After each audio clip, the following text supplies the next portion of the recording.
Bonsoir à tous, bienvenue pour la loi des séries. On est très heureux de vous accueillir avec Giulia Gabriele qui est à mes côtés. Bonsoir Giulia. On est très heureux de vous accueillir comme toutes les semaines pour parler de l'actualité des séries, où vous le savez, comme on le fait régulièrement, on aime bien aussi recevoir celles et ceux que vous connaissez, qui font les séries, les acteurs et les scénaristes. Dans la deuxième partie de l'émission, c'est Othman Mahfoud qui s'occupe de toutes les grandes arches de Ici tout commence, qui sera avec nous. La saison 4 vient de commencer, on a évidemment pas mal de questions à lui poser sur les personnages, sur les évolutions de la série, après les événements nombreux qui se sont passés depuis la fin de l'été, un accident de train, un meurtre, enfin bref, il s'est passé plein de choses dans cet institut d'Auguste Armand dans la série. Mais dans cette première partie, deux comédiens, un comédien et une comédienne qui nous rejoignent et qui sont en plateau avec nous. Vous la connaissez, elle est depuis quelques semaines dans Demain nous appartient. Elle vient pas nous parler forcément que de ça, elle va nous parler de plein d'autres choses, mais on avait envie de la recevoir. Lou Nouéry est avec nous. Bonsoir. Bonsoir. On va parler évidemment de DNA, mais on va parler aussi d'une pièce de théâtre qui se joue en ce moment à Paris et on va y revenir. Et puis, forcément, si vous regardez la télévision depuis une bonne dizaine d'années, son visage, vous êtes obligé de l'avoir vu, soit en serial killer, soit en avocat pas très sympathique dans le code, mais c'est une personnalité que moi je vois régulièrement dans plein de séries, que j'avais envie de recevoir pour échanger avec lui dans cette émission. Guillaume Faure, bonsoir. Bonsoir. Je suis très content de te recevoir aussi. C'est un plaisir partagé. On va pouvoir parler de tous ces personnages. On va évidemment pas passer en revue toute la filmo parce qu'elle est très riche et très dense, mais on va revenir. Elle te précède, c'est ça. On va revenir sur ces personnages un petit peu iconiques. Vous allez voir que les dernières années, en tout cas, t'ont bien gâté en termes de rôle et en termes de projet. On va y revenir. Auparavant, puisqu'on parle de feuilleton quotidien finalement avec vous, c'est le projet de cette rentrée. Ça démarre lundi, c'est sur France.tv et c'est le nouveau feuilleton quotidien de France Télé Studio. Après Un si grand soleil, il lance le premier feuilleton quotidien de 7 minutes sur la plateforme de France Télé. Ça s'appelle Déter. On va suivre une équipe de jeunes étudiants dans un lycée agricole. Voici la bande-annonce de cette série dont on aura normalement l'occasion de reparler. C'est donc le 4e feuilleton quotidien de la télévision française actuellement diffusé. Je me présente Sohan, il vient de Paris. Je comprends pas ce qu'il fait là, il n'y connaît rien aux vaches. C'est qui ce trou du cul? Oh la vache. Qu'est-ce que je fous là? C'est des grands malades, ça. Je suis Chloé. Et sinon, ça se passe comment? Tu vois, je flippais que ce soit un peu le Moyen-Âge ici, mais en fait, je suis comme à la maison. On a genre 20 minutes pour se toucher, c'est bisous. Enchanté. C'est la prof d'éducation socio-culturelle. On ira pas boire un verre alors? Ça doit changer de Paris. Zootechnie. Elle est relou, elle. Touche-moi encore une fois comme ça et je te broie les couilles. Elsa, je pense que vous allez bien vous entendre. C'est pas étonnant que tu sois solo. Je sais pas pourquoi t'es là toi. Mais crois-moi, je vais le savoir. On a eu les parents de Max au téléphone, il ne reviendra pas cette année. D'où tu connais Max? T'es arrivé depuis une semaine, tu parles à personne, tu fais rien avec nous. Depuis que tu traînes avec Jordan, tu passes ton temps à te foutre de ma gueule. Et défends-toi aussi. Putain, mais t'es teubé ou quoi? Depuis quand ça t'intéresse le CGA? T'aimes les trucs de geek, toi? J'ai pas d'amis ici, donc leur avis, je m'en fous. Je m'appelle Noé. Tu me reconnais pas? Pourquoi tu lui dis pas? Parce que c'était avant, c'est plus moi. Dans ce métier, la seule chose qui compte, c'est le travail. Moi, je t'ai vu avec les vaches. T'es hyper doué. Si tu la respectes, elle te respectera toujours. Au nom du geek, de la trance et du connard parisien. La vérité, c'est que je t'aime bien. Je te trouve super. Il s'est passé quelque chose ici avec Max, et je veux savoir quoi. C'est quoi ça? T'as trouvé ça? Tu sais, ici, c'est pas comme les autres lycées. On vit ensemble, on bosse ensemble. Reste tranquille, toi. Prends trop la confiance. Je m'en fous de me faire des potes. Je suis pas là pour ça, moi, c'est toi. Max. Ça s'appelle Déter, c'est sur France TV /. Ça sera diffusé à partir de lundi. Il y a ce sont des épisodes de 7 minutes. Il y a 200 épisodes qui sont en cours de tournage jusqu'au mois de novembre. L'idée est de coller à l'année scolaire pour la diffusion. Donc ça, c'est vraiment très intéressant. Un jour de la série correspond à un jour d'études dans le lycée. 7 épisodes, remontés normalement en épisodes de 35 minutes, un par semaine le samedi, pour pouvoir tout découvrir d'un seul coup si vous le souhaitez. Et après, c'est le même modèle que les feuilletons quotidiens, des arches, des personnages qui rentrent, qui sortent. Voilà, et le tout dans un lycée agricole. Je crois avoir vu un reportage disant que même le ministre de l'Agriculture avait fait un petit caméo dans la série il y a quelques semaines. Je vous invite à aller sur le site de VEL. On avait été sur le tournage et on avait fait un reportage, on vous montre un petit peu comment ça se passe. Vous allez voir, c'est un projet évidemment très ambitieux. C'est France TV Studio qui donc l'a produit et ce sera diffusé sur Slash sur France.tv à partir de lundi et pour toute l'année, donc jusqu'à la fin de l'année scolaire. Voilà, ça s'appelle Déter. On revient à vous, on revient à Lou Noéry, Guillaume Faure qui sont nos invités cette semaine. Avant de rentrer, de regarder un petit peu votre parcours à tous les deux, le feuilleton quotidien particulièrement, puisque vous le pratiquez tous les deux, ça fait quoi pour des comédiens en termes de jeu et tout ça? C'est quoi les défis principaux par rapport à n'importe quel autre projet que vous pouvez faire? Lou, toi qui es une jeune comédienne... Déter. Pas réveillé tôt, d'après ce que j'ai compris, mais déter. C'est ça. La quotidienne, alors pour moi, c'est vraiment le rythme de tournage qui change, quoi. C'est vraiment... je pense qu'il faut s'adapter au fait que ce soit très rapide. Tout le monde a un rythme très particulier. Peut-être pas le même que sur d'autres tournages. Après, mais justement, je trouve que ça aide dans le jeu. Moi, je trouve que justement, ça donne un truc, une impulsion. On est tous sur les mêmes rails, quoi. Moi, je trouve ça plutôt chouette. Mais je pense que ce qui change, c'est le rythme, plutôt, je dirais. Le tournage, c'est très rapide, quoi. Toi qui évidemment, a une carrière un peu plus ancienne. J'ai pu expérimenter différents rythmes de tournage. Moi, que ce soit intense, ça me plaît. Donc, il n'y a pas de problème avec ça. Ce qui change beaucoup, c'est que en tant que comédien, on est davantage garant de notre personnage, responsable de notre personnage, de savoir où on va l'emmener, parce que tout autour des comédiens, il y a les réalisateurs qui changent, il y a des coachs, que ce soit pour les textes ou justement pour les orientations qu'on choisit, mais tout ça est très mouvant autour des acteurs. Celui qui reste, c'est le comédien. Donc c'est lui qui est un petit peu responsable de son personnage, garant d'une continuité ou d'une trajectoire, parce qu'en plus, c'est évidemment cross-bordé, donc parfois ça peut se compter en dizaines d'épisodes en avant, en arrière. On ne tourne pas dans l'ordre de diffusion. Évidemment pas dans l'ordre de diffusion. Et parfois ça fait des sacrés bonds en avant ou en arrière. Donc il faut être quand même un petit peu au fait de ce qu'on va raconter. Ce qui est particulier aussi, c'est des informations qu'on a tendance à beaucoup répéter, puisque on concentre évidemment par rapport à des décors des journées de tournage, et là où dans la diffusion on va avoir un espace de 1 semaine, 10 jours, 15 jours sur des séquences différentes, on va tout condenser sur un même décor, ce qui fait qu'on peut avoir tendance à avoir l'impression de répéter tout le temps la même chose. Donc ça, c'est un petit peu bizarre, mais sinon, moi, j'y vois beaucoup d'avantages. Enfin, en tout cas, j'y ai pris beaucoup de plaisir. Et je voulais savoir si vous preniez quand même du plaisir dans cette machine que ça peut... Oui, parce qu'en fait, on est... Alors, moi, j'ai fait... j'ai pas fait 4 ans d'affilée. J'ai fait 3 passages. Tiens, regardons la première photo, parce qu'on va pouvoir y venir comme ça. Voilà.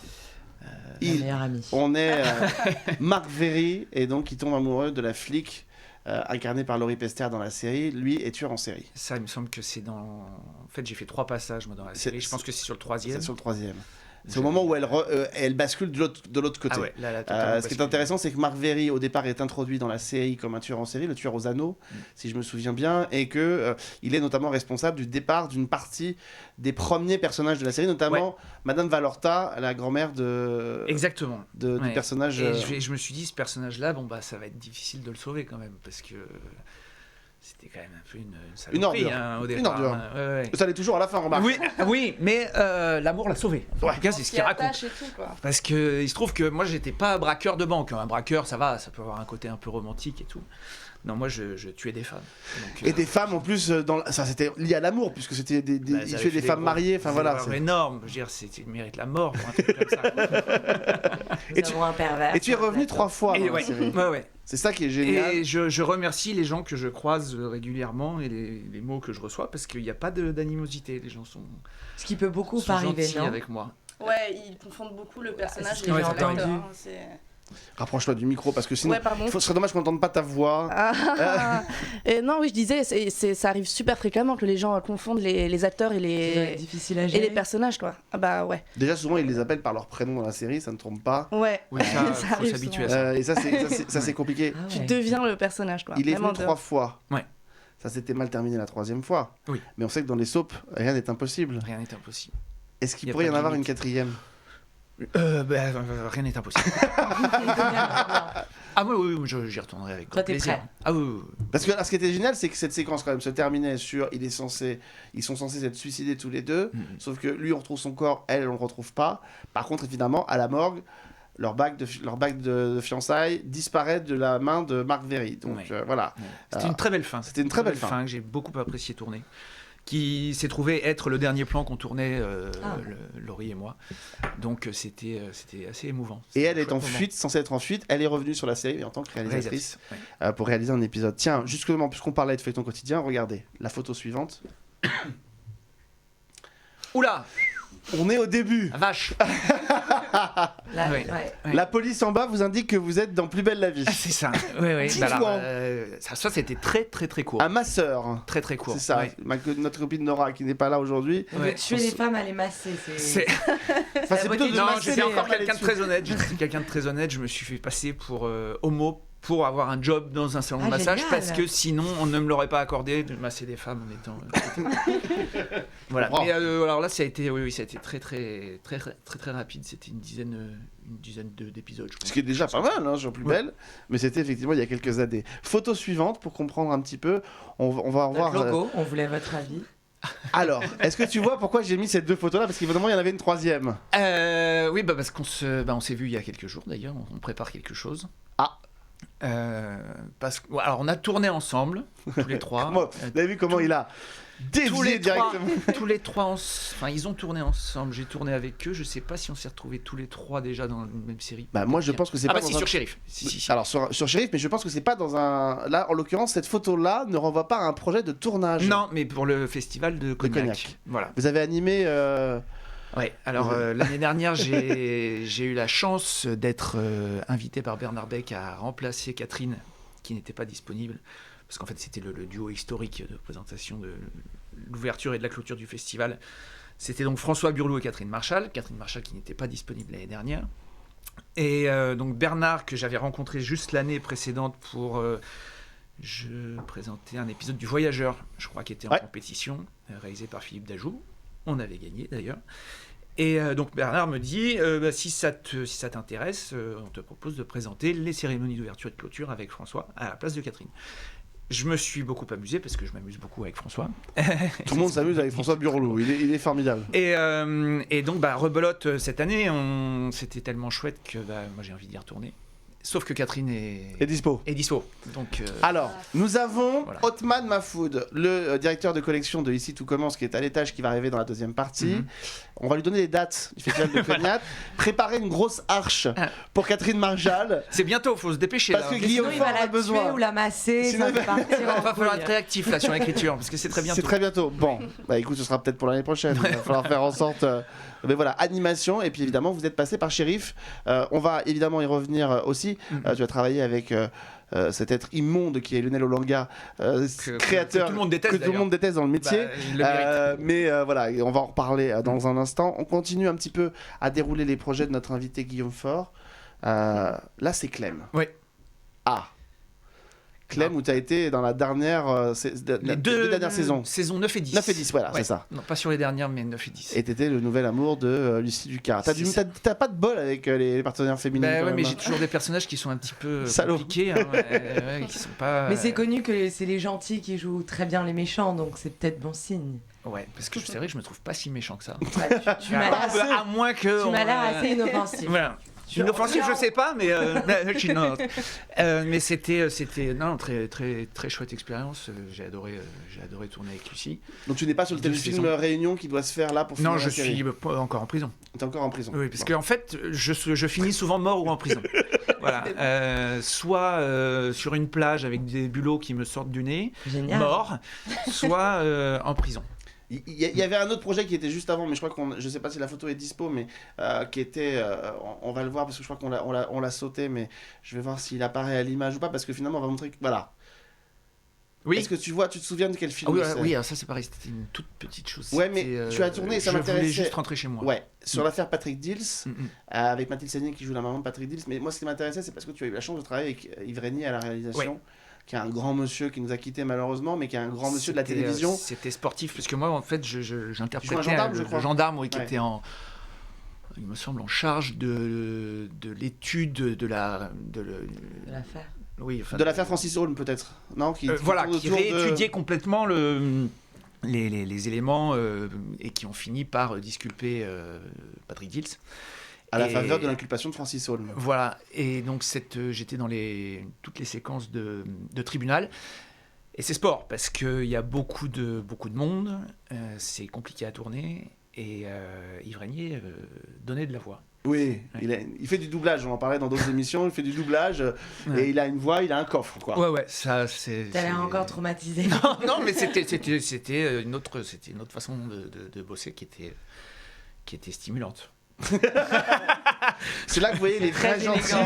C'est très élégant. Je trouve que tu pas un bon souvenir, mais non, c'est pas un mauvais souvenir, mais non, mais je garde le stimulant pour parler des choses traumatisantes. C'est ce que je dirais. Mais écoute, nous avons passé une émission Alexandre, c'est stimulant de travailler à tes côtés depuis 4 ans. C'est stimulant. Et je passe à un dernier projet.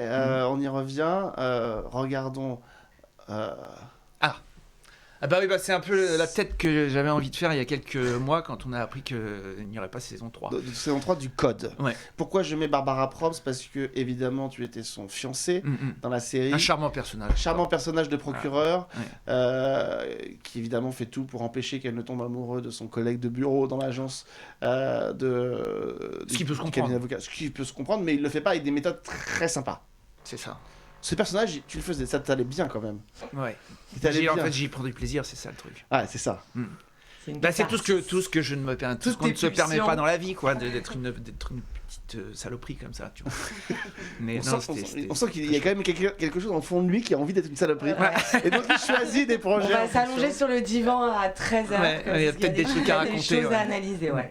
Je le disais parce que voilà, on l'a reçu de nombreuses fois ici, on l'a déjà dit, on est amis avec Lionel Olanga, donc c'est difficile toujours de parler des gens qu'on connaît bien, mais c'est vrai que c'est quelqu'un d'à part aussi en tant que scénariste dans le métier. Totalement. Mais déjà, il a un parcours à part. Donc, non, moi, c'est quelqu'un que j'aime énormément, que j'ai rencontré sur Shérif. Ouais. Et depuis, en fait, on se quitte jamais très longtemps. Il est formidable. Il est formidable. Et c'est un mec qui aime les séries. Et ça qui a une culture énorme. Ouais. T'aimerais pas maintenant, toi aussi, passer derrière ? Eh bien, c'est en réflexion. C'est totalement... À l'écriture ou en réalisation ? À l'écriture, dans un premier temps, oui. Écriture d'une série ? Oui. Ah. Sur un tueur en série. Sur un tueur en série, ma sœur. Je sens qu'il y a un pitch au bout de tes lèvres. C'est plus qu'en réflexion, à mon avis. Une thématique. Un genre. C'est plus qu'en réflexion, je pense. Ouais, mais je peux pas en parler. Non, je sens que ça le chatouille, là. Non, j'ai très envie d'en parler, mais je crois qu'il vaut mieux pas que j'en parle. Bon. Non, mais c'est plus qu'en réflexion. Un mot-clé. Oui, non, c'est engagé. Ah. Oui. Il y a du travail quand même. Non, mais tu ne seras pas dedans ? Si, le but, ce sera que je sois dedans. Écriture. Parce qu'il y a un personnage qui peut être joué par personne. Et qui est sympathique, du coup, ou pas ? Qui est complexe et qui est probablement assez proche de... Marc Véry. De pas mal de personnages que j'ai pu interpréter, donc probablement à double. Donc en tout cas, ce qu'on peut dire, c'est Guillaume Faure très bientôt. Très bientôt, dans une série, je sais pas, on verra. Très bientôt, ça peut être maintenant et dans 6 mois ou dans 2 ans. Oui, voilà. Mais Guillaume Faure à la tête d'une série qu'il aura écrit. On le souhaite. Et on croise les doigts. Ouais. Ce serait énorme parce qu'on a très envie de te voir en héros de série parce que la semaine dernière on recevait notamment une formidable comédienne qui est Juliette Plumcock-Mèche et je disais comme ça, il y a des gens qu'on voit dans les séries télé mais souvent en second rôle, à qui on n'a pas encore confié de rôle central, principal dans une série. Toi, on te voit dans des tonnes de projets. Et je pense qu'il faut lancer une pétition. Et je pense qu'il faut tous se mettre dans la même série. Tu vois, il faut tous se mettre dedans. Et c'est vrai qu'on a très envie du coup de te voir en héros d'une série parce que on n'a pas de doute que tu l'apporterais, quoi. Donc, j'ai pas de doute non plus. C'est bien. Faut pas avoir de doute. On adore ça. On adore ça. Des terres, vraiment, c'est le mot de la journée. On n'en sait pas plus sur le projet, mais voilà, il reviendra nous en parler si notre émission existe toujours. Ah bah avec plaisir. Avec grand plaisir. Quand je pourrais le faire, je le ferai avec plaisir. Bon, dans l'après-midi parce qu'elle est pas encore réveillée. Elle est pas encore réveillée. C'est pas vrai. On va justement venir à Lou parce que on avait des choses à dire évidemment sur son parcours. Dans un instant aussi, Othman Mahfoud, directeur de collection sur Ici tout commence, sera avec nous. On va parler de plein de choses sur cette saison 4 qui vient de démarrer et qui nous tient en haleine entre Tessier et Leroy. On a beaucoup de questions à lui poser, mais ce sera l'une des séries qui va arriver très bientôt sur France Télévisions. C'est un énorme pari, transformer un classique de la littérature, Albert Camus, en série, un peu d'anticipation en 2029, juste après la crise Covid, adapter La Peste d'Albert Camus. C'est évidemment un challenge. On retrouvera notamment dans le rôle principal Sophia Essaidi ou encore Frédéric Pierrot. Voici un petit extrait qui avait été présenté au Festival de la fiction télé de La Rochelle, La Peste, en 4 fois 52 minutes, très bientôt sur France Télévisions.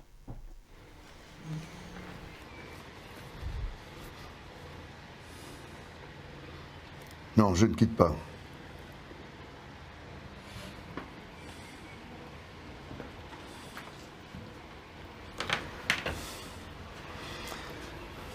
Il faut la mettre sous oxygène de toute urgence. Et son cou, vous avez vu comme il est enflé? Oui. C'est grave? Oui, monsieur le juge, c'est grave. Ah, Sarah, dis-moi, j'ai une grosse urgence. Madame Auton, l'épouse du juge, hypoxie alarmante. Ok, fais pour le mieux. Et une ambulance va arriver sous peu.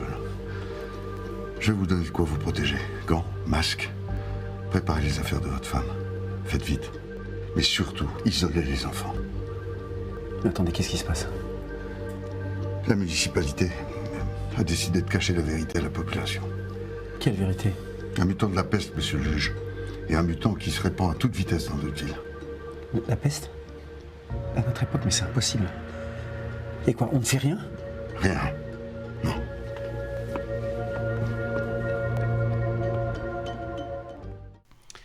La Peste, donc 4 fois 52 minutes, qui va arriver très bientôt sur France Télé. Le tournage a eu lieu entre le mois d'avril et le mois de juin, donc voilà, il va falloir attendre, mais voilà, ils ont été capables de produire ces premières images pour La Rochelle, et évidemment c'est un projet très attendu.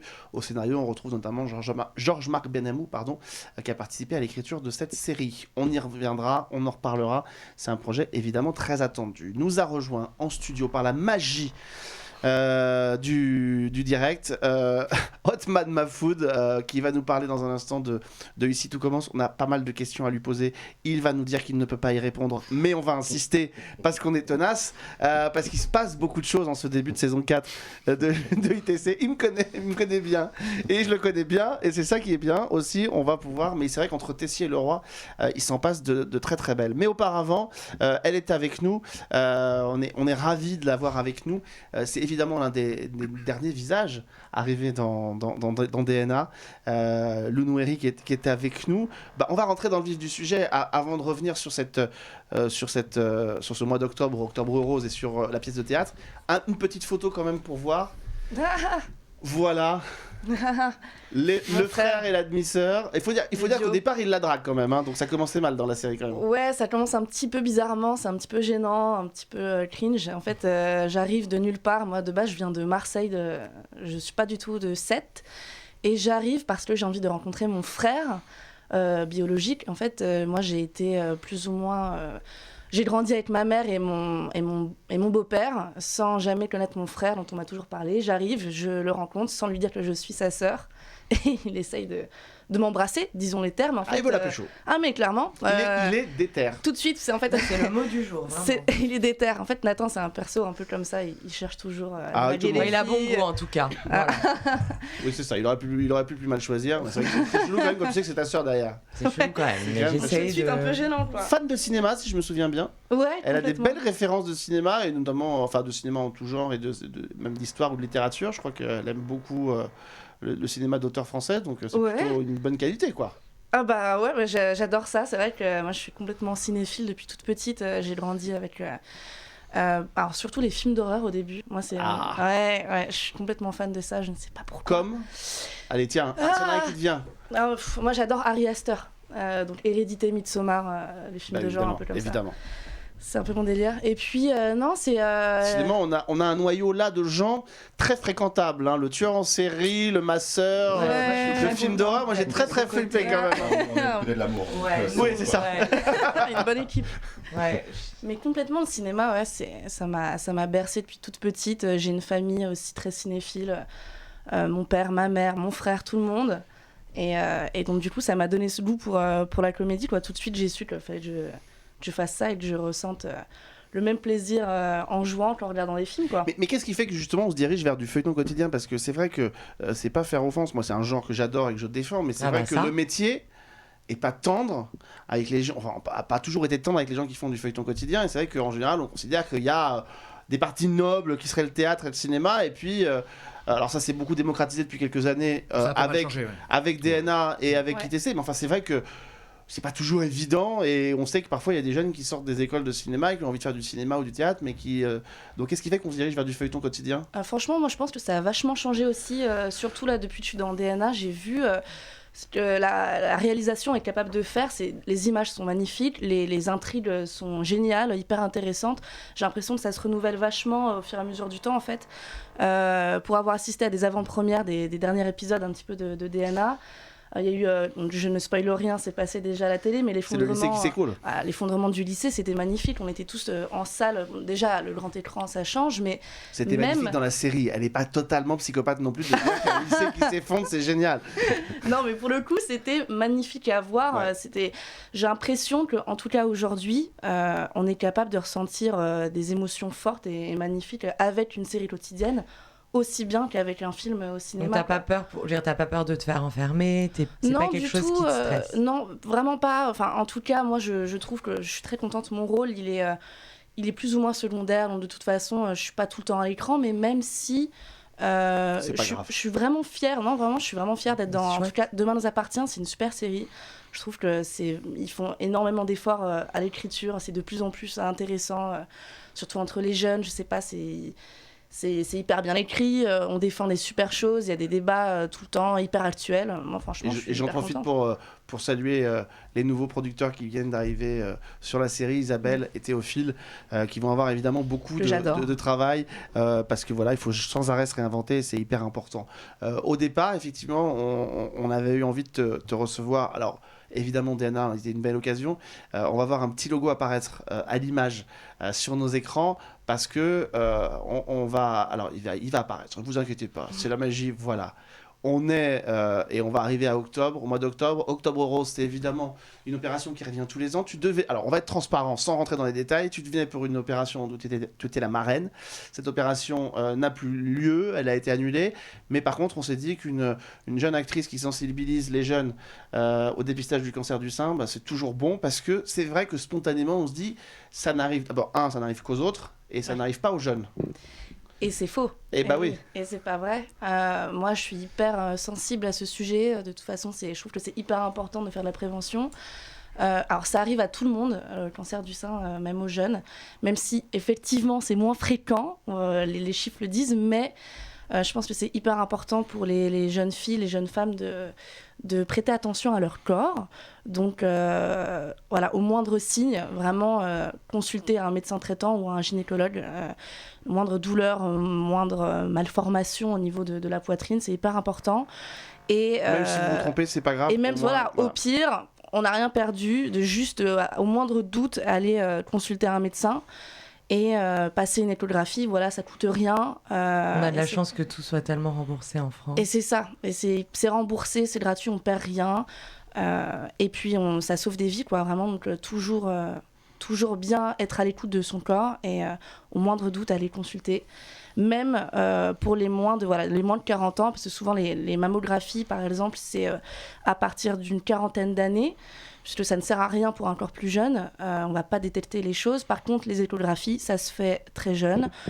Les palpations, etc. Donc vraiment... faut pas hésiter. Hésiter, mais aller voir un médecin. C'est toi qui les as contactés ou c'est eux qui t'ont approché? Comment cette collaboration C'est eux qui m'ont contactée. J'étais super fière, franchement trop heureuse. Ah ouais, je comprends. Du coup, je pense que c'est la notoriété de Demain nous appartient qui m'a ramenée à eux. Et non, ils m'ont proposé, j'étais hyper contente. Bon, malheureusement, ça va pas se faire, mais si là, je peux passer mon petit message, j'en profite. De toute façon, c'est ce que j'aurais dit là-bas. Vraiment, les filles, les jeunes filles aussi, faites attention et être à l'écoute de son corps, quoi, au moindre souci. Et pour faire le pont, évidemment, avec ces univers qui vous rapprochent tous les trois, c'est-à-dire le feuilleton quotidien, ces thématiques de société, c'est des choses qui sont très importantes. Au-delà des effets sopesques qu'on aime et des rebondissements, ces questions-là, je ne sais pas si ça, c'est... De mémoire, je ne crois pas que ça a été traité, le cancer du sein, j'ai un doute dans la série. Peut-être de manière pas oui, encore... de manière, en fait, il y avait une suspicion, mais c'était c'est ça. peu... Voilà, une suspicion, on jouait un peu sur cette peur, et puis finalement, il n'y avait pas de... Voilà, c'était une fausse alerte. Mais ça permettait aussi quand même de parler de faire passer le message. L'importance de ce que tu disais, d'écouter son corps et d'aller consulter. Donc on était plus sur quelque chose de prévention. Sur la prévention. Mais c'était une petite baie, oui, sur Claire. Mais il y a que le feuilleton quotidien qui permet cette espèce de proximité avec le spectateur pour pouvoir parler de ces sujets-là, finalement. On peut le faire dans le cinéma, mais il faut faire la démarche d'aller voir le film. La télévision, les séries de prime time, c'est vraiment 6 épisodes, c'est fini. Là, parfois c'est sur 3 semaines, 1 mois. Non, ça c'est extraordinaire dans le feuilleton quotidien, la manière dont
découvrir qu'il y a des secrets enfouis dans le passé entre eux qui vont ressurgir au cours de la saison 4. Après... Notamment lié à l'épouse de Leroy, c'est ce que j'ai cru comprendre, qu'il se passait des choses autour de l'épouse de Leroy et de ses enfants. Oui, tout à fait. Vieille vengeance. Mais c'est vrai que c'est un peu le sel du soap, la rivalité entre les familles. On parlait tout à l'heure de Dallas, les Ewing, les Barnes, les Roméo et Juliette, évidemment, mais dans tous les soaps, il y a deux familles qui se font face. Voilà, et là, on a une nouvelle famille. D'ailleurs, cet institut, elle commence à être très consanguine quand même. Il y a beaucoup de gens de la même famille à l'intérieur quand même, Monsieur Mahfoud. Qu'est-ce que c'est? Oui, c'est quelque chose que, même au début de la série, on m'avait dit ça, on m'avait dit c'est quand même très consanguin. Dans le soap, on a besoin de ces rapports de famille parce qu'en fait, il y a rien de plus fort. La famille. Il n'y a rien de plus fort. C'est les enjeux les plus forts qu'on puisse imaginer. Imaginez si on ramenait des gens externes et qu'on avait des conflits avec eux, c'est toujours moins fort qu'un conflit avec son frère, un conflit avec son père, un conflit avec sa mère, de base.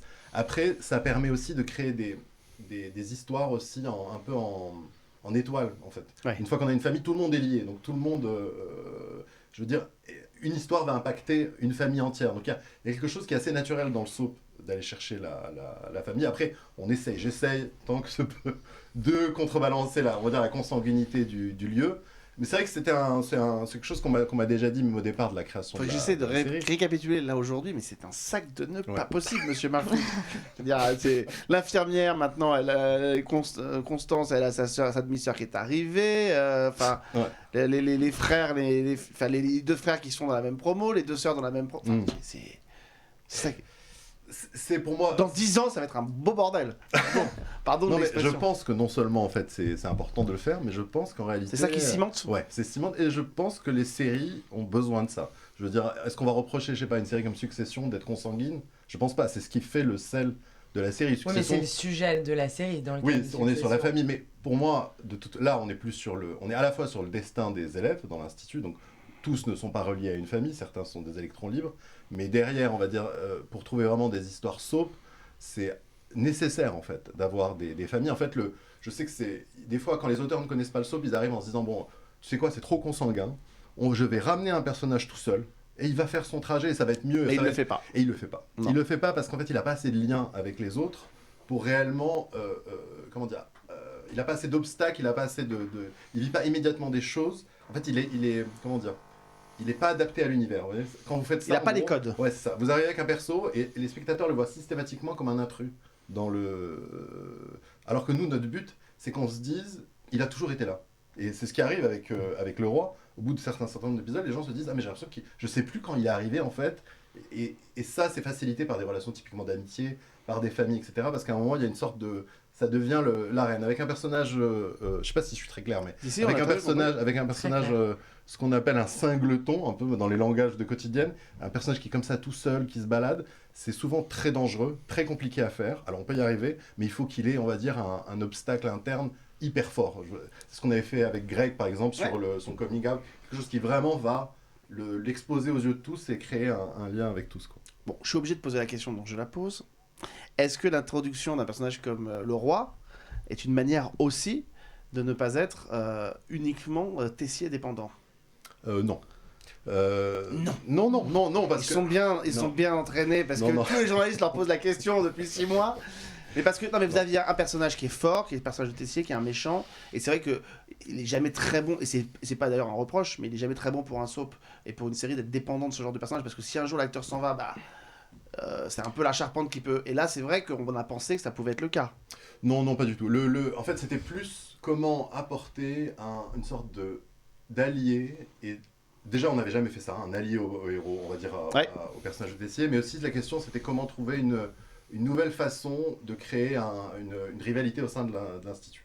C'était plus ça le vrai sujet, plutôt qu'essayer de sortir d'une Tessier dépendance, comme vous dites. Je pense pas qu'on est si dépendant que ça, c'est les spectateurs, parce que c'est un personnage très fort, et du coup les spectateurs sont hyper attachés, mais ça reste quand même une série chorale. Après, moi, de mon point de vue, on ne peut pas remplacer je veux dire, ça ne sert à rien d'essayer de remplacer un personnage ou d'essayer de contrebalancer ça. Ça fonctionnera jamais, parce que vous faites, on va dire, vous créez votre personnage. Vous avez quand même, vous avez quand même par rapport, et je parlais de DNA, vous retirez un des personnages. C'est ok. La série, elle porte. Alors, on n'a pas essayé de retirer Ingrid Chauvin encore, mais enfin, vous essayez de retirer un personnage. Globalement, la série s'en porte. C'est vrai que même si ITC fonctionne très bien parce que c'est très bien écrit, produit, etc. C'est vrai que quand Tessie n'est pas là, on voit l'espèce de vide qui est laissé par le personnage aussi. Moi, oui, il y a sur ça, je suis pas entièrement d'accord parce que aussi des fois, ça laisse aussi la possibilité à aux autres d'exister, bien sûr, remonter, d'exister.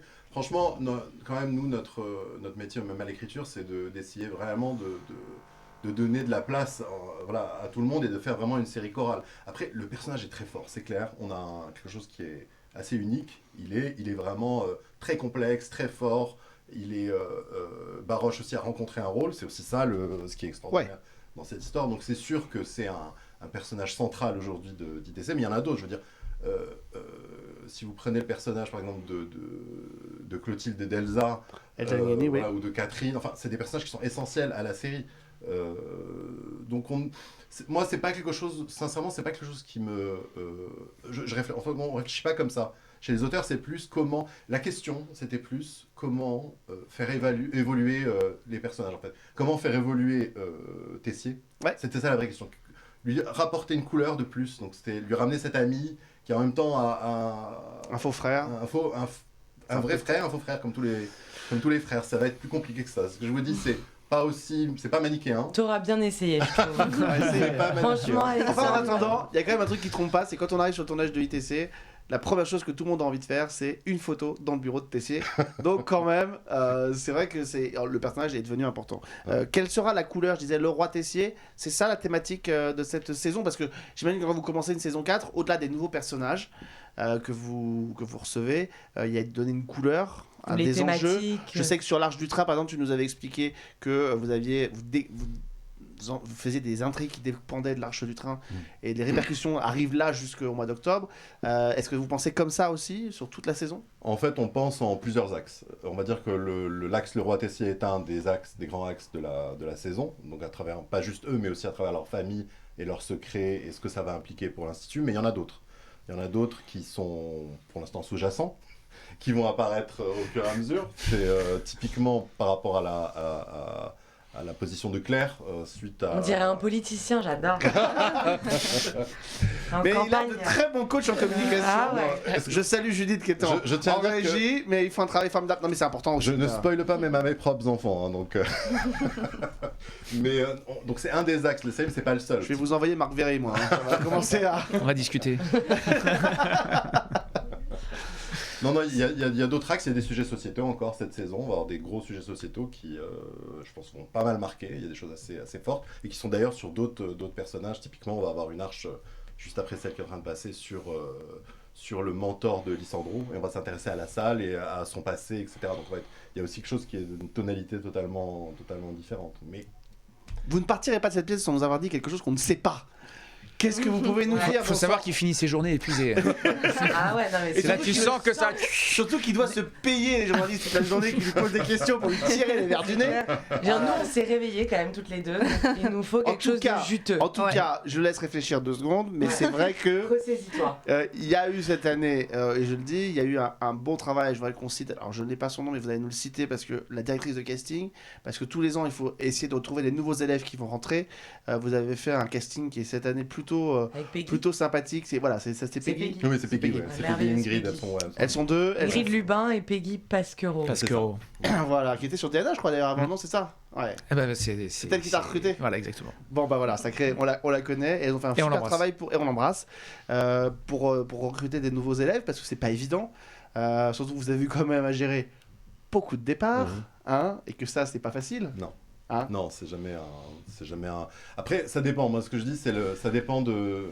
Est-ce qu'on est arrivé au bout de ce personnage? Quand on est arrivé au bout, on a fait un destin. Je veux dire, par exemple, typiquement sur le personnage de Théo, de Khaled, c'était moins dur parce que on était parti de quelqu'un qui cherchait l'estime de son père. On est arrivé à quelqu'un qui a trouvé l'estime de son père. Donc, quelque part, sur 2 ans, on a réussi au bout. Des fois, c'est plus compliqué parce que, voilà... Bon, vous allez voir comment on met quelqu'un mal à l'aise. J'adore ça. Comment vous expliquez, cher ami, que alors qu'un homme finisse en prison pour avoir tué son lâche pas, père, sa copine part faire le tour du monde avec son frère? C'est peut-être parce que là, justement, on a peut-être eu moins le choix, par exemple. C'est ce que vous disiez. Les départs sont liés à des départs plus brutaux. Oui, après, on peut pas... Ils sont jeunes, quoi. Non, bien sûr, non, mais moi, je peux comprendre. C'est une quotidienne. Certains sont là depuis 3 ans, 4 ans. Au bout d'un moment, voilà, je peux comprendre qu'on ait envie d'autre chose à un moment. Mais c'est vrai que je veux dire, moi, de mon point de vue, je suis jamais ravi d'apprendre un départ. Ça a tendance plutôt... parce que ça complique le travail d'écriture.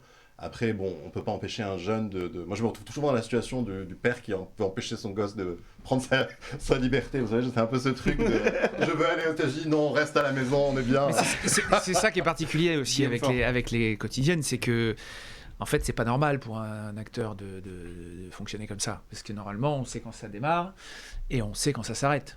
Et que ce soit sur une saison, sur 2 saisons, 3 saisons, un film, un unitaire, tout ce que vous voulez. Mais bon, encore, moi c'était un peu différent puisque j'avais des périodes qui étaient quand même assez définies. Ouais. Et je revenais, j'étais surpris à chaque fois de revenir. Mais quand tu t'engages là-dedans dans un personnage important d'une quotidienne, potentiellement, il y en a qui y sont depuis 10 ans, quoi, sur certains trucs. Enfin, c'est fou, quoi. Et pensez à Victor Newman dans Les Feux de l'amour. Il y est depuis 43 ans. Non, mais c'est juste qu'à la base, c'est complètement paradoxal, quoi. Bah oui. Ouais. Ça dépend, on fait plein de choses dans les feuilletons quotidiens. On peut faire plein de choses. Donc c'est ça aussi la richesse de ces formats-là par rapport à d'autres. Tu vis 1000 choses différentes, mais c'est vrai que... Oui, parce qu'en plus, après, il y a au-delà du côté artistique, il y a le côté humain, les gens avec lesquels tu travailles depuis des années, des mois, tu t'attaches à une vie, à un lieu, à plein de choses, quoi. Ouais. Pourquoi vous tuez personne ? Pour moi... Parce que je suis pas là. Mais oui, mais tiens, et si on lâchait Marc Véry dans l'institut, ce serait tellement génial. J'adorerais ça. Ah bah oui, il fallait pas... Tu lâches comme ça, le crossover. Et ce serait génial. Ça a jamais... En fait, déjà... Non, parce que, alors, je vous explique, je vais être très, très sérieux 2 secondes. C'est effectivement ce que m'avait dit Sarah Faraman. Elle me dit, on ne le fait pas, notamment parce que traiter notamment la question du deuil prendrait trop de temps, etc. Mais... En tant que scénariste, si vous mettez des gens sous tension, en créant des situations extraordinaires, genre le plafond qui s'écroule pendant un bal, un train qui déraille, si vous définissez qu'en plus vous dites que vous ne tuez personne, vous cassez votre jouet et l'intérêt de créer des situations dangereuses. Parce qu'on sait qu'ils vont s'en survivre. Ouais. On se l'interdit pas. Après, ça pose plein de questions en termes d'écriture, en fait. C'est... Ce qui n'est pas évident dans le fait de tuer quelqu'un, en tout cas dans notre format qui est une école, qui est donc plutôt des jeunes qui se projettent sur l'avenir, et on n'est pas typiquement sur un commissariat, on n'est pas dans une arène de commissariat comme... des arènes de DNA, et il y a 2 problèmes. Le premier, alors je vais rentrer dans le détail. Mais on est là pour ça. Ok. Vous avez 2 choix en gros. Vous tuez quelqu'un qui n'a pas d'importance, donc en gros on s'en fout. Vous tuez quelqu'un qui a de l'importance dans la série, ce qui est le choix logique. Nous, dans notre arène, on est obligé de le faire. Sur DNA, c'est différent parce qu'ils peuvent faire des enquêtes. Et du coup, les policiers deviennent les porteurs de l'histoire. Nous, on est obligé de... Si jamais on décide de tuer quelqu'un, on doit le faire sur quelqu'un d'important, en tout cas. Et donc, vous vous retrouvez avec la question du deuil. C'est ce que disait Sarah. Mais le deuil... Même, je me suis déjà posé la question. On s'est déjà posé la question chez les auteurs. Le deuil d'un jeune, c'est pas du tout la même chose que un deuil d'un adulte ou quelqu'un dans un polar, etc. C'est assez violent. Ou d'une femme qui a trompé son mari.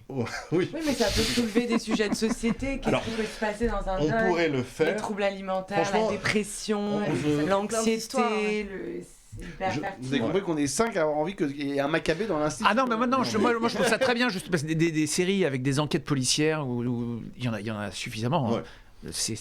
Non, mais ça permet aussi de... Monsieur, je sais bien que vous avez la déformation professionnelle du métier de tueur en série, mais on peut mourir autrement qu'assassiné par quelqu'un. Là, je trouve qu'ils ont un agenda. Oui, d'accord, ok. Alors que nous, on est je sais ce que tu veux dire.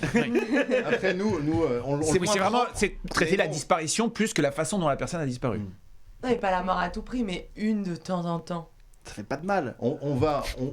Sauf au premier concerné. On y a déjà pensé. Après, nous, la vraie question qu'on se pose au-delà de... Parce que nous, on n'est pas dans une série d'enquêtes, donc c'est pas ça qui nous intéresse. C'est la question de en quoi cette mort va nous permettre de parler d'un sujet de société presque. Bah, y en a On a plein. déjà eu un mort Oui. sur ITC, c'était à l'occasion de l'arche sur le viol. Donc c'était Oui. pour le coup le violeur qui était qu'on poussait dans les escaliers. Mais c'est plutôt cette question, c'est comment cette mort va nous permettre, voilà, à la fois de parler de cet endroit, d'aborder un vrai sujet, mais ça on y arrivera, on y pense. Franchement, on se l'interdit pas. C'est pas quelque chose qu'on cherche à tout prix. C'est une question d'équilibre aussi. Non, mais je pensais à ce que c'est souvent ce que je cite, mais ce que J.J. Abrams disait sur la première saison de Lost, quand il décide de tuer un personnage central à la fin, il a dit je l'ai pas tué pour le plaisir de le tuer, mais je l'ai tué parce que je voulais que le spectateur se dise personne n'est à l'abri. C'était qui déjà? Ah bah on va pas le dire. Mais c'était un des personnages me chuchoterai qui après est devenu un frère vampire dans une série. Voilà. Mais il le tue et la porte de la trappe lui retombe sur la jambe, il meurt, finit amputé, et il lui dit je veux que personne soit à l'abri. Et c'est vrai que d'un seul coup, il en suffit d'un seul pour se dire bah finalement aucun des personnages n'est à l'abri quoi. C'est pas la promesse de la série. En tout cas, d'ITC, la promesse n'est pas. Lost, Voilà, comme dans Lost où on a réellement peur, où les personnages sont en danger de vie ou de Question mort. de survie. Donc on n'est pas là-dedans. Donc je pense pas que ce serait judicieux de penser comme ça, c'est-à-dire de penser désormais vous regardez la série et on peut liquider demain n'importe quel élève. Pour moi pour le coup on serait décalé par rapport au tour. Après on se l'interdit pas dans le sens où si on trouve vraiment là, une bonne histoire à raconter et qu'on puisse parce que nous on essaie vraiment de se passer au maximum de la police. Donc ça c'est chouette. L'idée c'est toujours de n'avoir pas de. Enfin, il faut les enquêtes humaines dans ces cas-là. Oui. Bon, notre police n'est pas hyper efficace. Il est Désolé, fin, Alexandre. Je te lâche sur Mais parce rien. que j'adore cette série, ils le savent très bien, donc je sais pas, c'est du taquinerie sympathique, mais voilà. Non, mais c'est vrai que nous, on veut que ce soit les personnages qui quelque part, vont résoudre les enquêtes. Donc on essaie de trouver quelque chose, c'est là où c'est pas évident. Il faut trouver quelque chose où les flics ne vont pas juste envahir l'endroit et commencer à relever des empreintes et on va se retrouver dans quelque chose qui n'est plus ITC, quoi. Mais c'est vrai que, bon, les entrées mises à part, c'est vrai qu'ITC a bien compris ce qu'étaient les codes du soap, les intrigues qui se répondent les unes par les autres. Moi, je pense que c'est un petit peu le risque parfois que peut avoir DNA, c'est d'être trop dépendant d'arches qui se montent et qui se finissent, et que ça, évidemment, on facilite l'entrée et la sortie des spectateurs dans l'intrigue, et il n'y a rien de plus casse-gueule dans un soap que de permettre aux spectateurs de se dire « je reviendrai plus tard ». Donc effectivement, vous, avec les ricochets dans l'intrigue, ça marche effectivement très très bien. Donc j'ai bien compris que vous n'allez pas nous annoncer quelqu'un va tomber dans l'escalier, encore une fois, dans l'Institut Auguste Armand, un petit scoop. ni finir de mort dans la serre, mais voilà... un truc extraordinaire que vous préparez, que je suis sûr que vous avez envie de nous dire, parce que de toute Tu ne façon, sortiras pas d'ici. personne ne peut intervenir dans cette émission. Ah oui, nous on a bloqué notre après-midi. On attend. Non mais voilà, un truc vraiment que vous aviez envie de faire et que vous allez enfin pouvoir faire dans les prochains mois. Il y a l'arche juste après celle qui en ce moment qui est très soap, très amoureuse. C'est une arche sur... La tornade, là, qui... Mais ce serait une super idée, Ah ouais. une tornade. Et puis il n'y a plus de décor et tout. C'est une arche sur le mentor Lissandro, mais surtout c'est une arche sur un sujet que je voulais faire depuis longtemps, qui était, on va dire, cette éducation à l'ancienne, en fait. Il y a un truc lancinant, même en ce moment. Voilà. Sur c'est pas la fessée, mais c'est... Calme-toi, Julien. C'est bien gênant, là. Putain, on est sur la fessée maintenant. Allez, hop. Sur ce discours... Allez, hop, la fessée. Tout le monde ça n'est pas sur la fessée. Je tiens à le signaler parce que j'avais un appel de TF1 cet après-midi. Qu'est-ce que c'est que cette histoire de fessée ? On fait une arche sur la fessée comme concept de société. Tu regrettes, hein, Non, c'est pas une arche sur la fessée, c'est une arche sur, on va dire, sur ce qu'était l'éducation il y a 20 ans et ce qu'elle est aujourd'hui, et un peu Elle est aussi rouge que son pull maintenant. la manière dont on a un espèce de discours aujourd'hui qui est de dire, voilà, les jeunes sont mal polis, ils sont plus élevés comme avant. Avant, il y avait plus de fermeté. Voilà, c'est une arche sur ce sujet que, voilà, elle est très dure, mais je pense qu'elle va toucher vachement de gens parce que on a eu... Elle va toucher beaucoup de gens, ouais.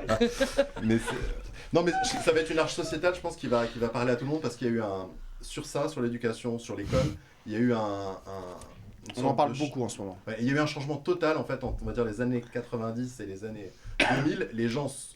La question de l'autorité, j'imagine, par les professeurs. Les gens s'en rappellent très bien, parce qu'en fait, vous avez des parents qui se rappellent que les profs pouvaient frapper les élèves en cours, et vous avez aujourd'hui des enfants pour qui c'est même pas concevable, ou c'est quelque chose qui est pénalement...